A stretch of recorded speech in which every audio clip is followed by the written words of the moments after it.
Bismillahirrahmanirrahim. Ich habe die große Freude, jetzt die erste Sitzung der Jalsa Salana in Mannheim zu eröffnen. Und wie immer beginnen wir mit einer Rezitation aus dem Heiligen Koran. Ich bitte hierfür Herrn Masud Ahmad nach vorne zu kommen.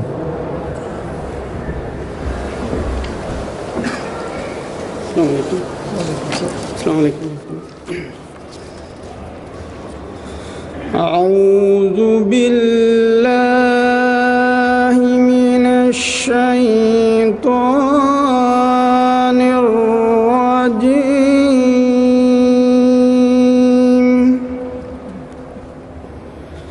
بسم الله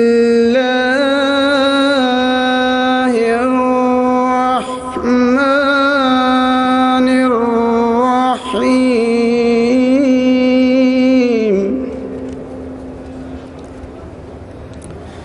سبح لله ما في السماوات والأرض وهو العزيز الحكيم.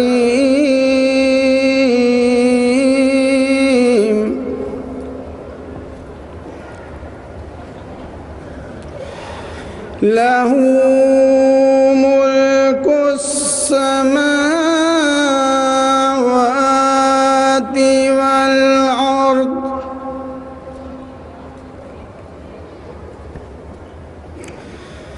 يحيي ويميت وهو على كل شيء قدير.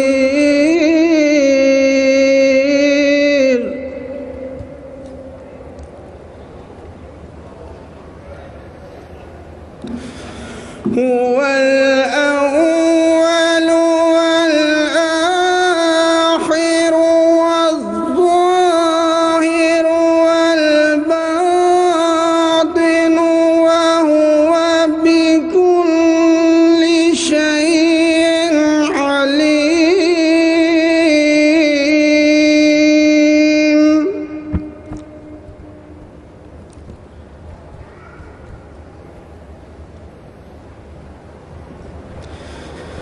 هو الذي خلق السماوات والأرض في 6 أيام ثم استوى على العرش.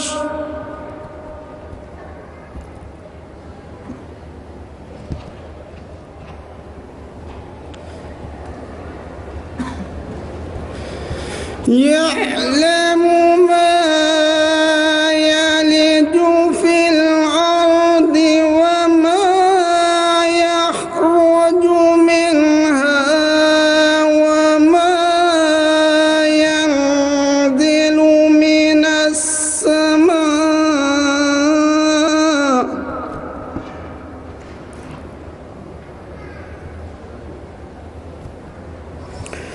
وما ينزل من السماء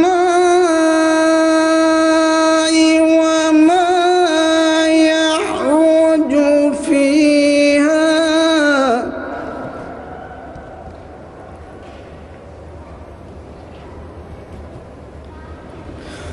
وهو معكم أينما كنتم والله بما تعملون بصير.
وهو عليم بذات الصدور.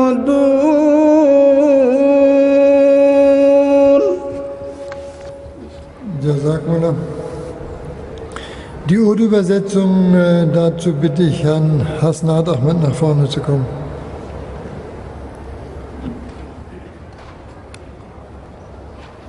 السلام علیکم ورحمۃ اللہ. ابھی آپ کے سامنے سورۃ الحدید کی آیات 1 تا 7 کی تلاوت کی گئی. اب ان آیات کا اردو ترجمہ بیان فرمودہ حضرت خلیفۃ المسیح رابع رحمہ اللہ تعالیٰ پیش خدمت ہے. اللہ کے نام کے ساتھ جو بے انتہا رحم کرنے والا، بن مانگے دینے والا اور بار بار رحم کرنے والا ہے. اللہ ہی کی تسبیح کرتا ہے جو آسمانوں اور زمین میں ہے، اور وہ کامل غلبے والا اور صاحب حکمت ہے. آسمانوں اور زمین کی بادشاہت اسی کی ہے. وہ زندہ کرتا ہے اور مارتا ہے، اور وہ ہر چیز پر جسے وہ چاہے دائمی قدرت رکھتا ہے. وہی اول اور وہی آخر، وہی ظاہر اور وہی باطن ہے، اور وہ ہر چیز کا دائمی علم رکھتا ہے. وہی ہے جس نے آسمانوں اور زمین کو 6 زمانوں میں پیدا کیا، پھر اس نے عرش پر قرار پکڑا.